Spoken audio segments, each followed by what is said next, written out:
Tuhan sebut dalam surah Al-Muzammil ayat ke-6, sebenarnya bangun di tengah malam itu lebih kuat kesannya pada jiwa, dan bacaan Al-Quran di waktu itu lebih meresap masuk ke dalam hati. Kenapa Tuhan panggil kita masa orang lain tengah tidur?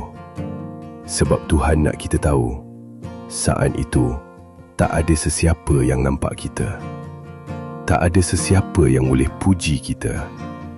Hanya ada kita dan Dia. Satu sujud dalam gelap malam itu jauh lebih mahal daripada 1000 rakaat yang ditonton manusia. Ramadan dah nak berakhir.